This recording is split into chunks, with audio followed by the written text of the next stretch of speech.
ओरन यात्रा का ये 5वां पड़ाव है। मैं सभी श्रोताओं को नमस्कार करता हूँ, निखिल का नमस्कार स्वीकार करें।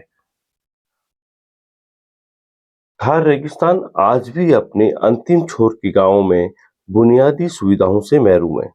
ये बात दिगर है कि बीते कुछ सालों में थार के गर्भ में मिले जमींदोज खजाने ने इस तेल क्षेत्र और ऊर्जा क्षेत्र में एक नई पहचान दी है। मैं बीती 4 कड़ियों से कोशिश कर रहा हूं कि आप मेरी इस यात्रा में साथ जुड़ें ताकि जंगलात की गोद में हम फिर जीवन जी सकें।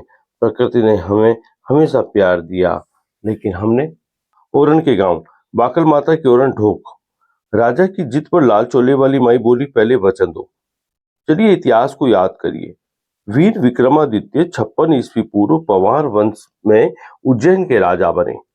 उस दौर में उन्होंने बलूचिस्तान की यात्रा की। ये आपको बता दूं कि बलूचिस्तान के कलात सूबे में लसबेला एक जगह है। इसी की समालकर तहसील में हिंगोल नदी के किनारे हिंगलाज की गुफा है। ये क्षेत्र अब पाकिस्तान का सिंध प्रांत कहलाता है। मुसलमानों की लाल चोले वाली माई हिंगलाज देवी मुसलमानों में लाल चोले वाली माई या नानी के नाम से ख्यात है। सुमेरियन देवी हिंगलाज देवी की पूजा करने का हक गुमन खाप की ब्रह्मचारिणी कन्या को है। ये अपने को चारण मुसलमान भी कहते हैं हिंगलाज देवी के सामने राजा विक्रमादित्य ने कठोर तप किया। देवी ने खुश होकर कहा, वर मांगे राजन। राजा बोले, आप मेरे साथ उज्जैन चलो। तब देवी ने कहा, मेरे अंश के रूप में ज्योति चलेगी, लेकिन एक शर्त है, उसे पूरा वचन तुम्हें निभाना होगा। पीछे मुड़कर मत देखना।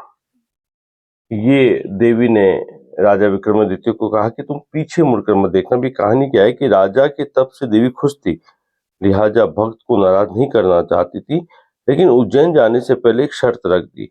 देवी बोली कि जब तक उज्जैन नगरी ना पहुंचे तब तक राजन तुम पीछे नहीं देखोगे। राजा ने वचन दे दिया कि हाँ, मैं पीछे नहीं देखूंगा। अब राजा सिंध पार कर थार पहुंचे। पाठकों को बता दूं कि बाड़मेर में एक सरहदी गांव है बिंजराड़, जो अब बाड़मेर जिले की तहसील चौहटन में आता है। राजा ने इसी गांव के एक रेत के टिब्बे पर आराम के लिए रुके। यहाँ से चले तो रास्ते में रात हो गई। रात में राजा ने ढोक गांव में अपना डेरा डाला, वहीं रात्रि विश्राम किया। लेकिन जब राजा सुबह उठे तो क्या हुआ? वो सुबह अब सुनहरा इतिहास बन चुकी है, जिसे आगामी कुछ सदियों तक आस्था के साथ यूं ही सुनाया जाएगा, यूं ही गाया जाएगा। जैसे मैं अपनी ओरन यात्रा में जिक्र कर रहा हूँ, राजा और देवी के बीच अगले दिन सुबह क्या हुआ वो भी बताऊंगा, लेकिन इतना तो बता ही देता हूँ कि वो सुबह ओरन नाम की जनक बनी।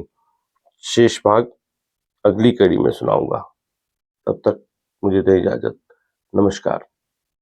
शुक्रिया आपका।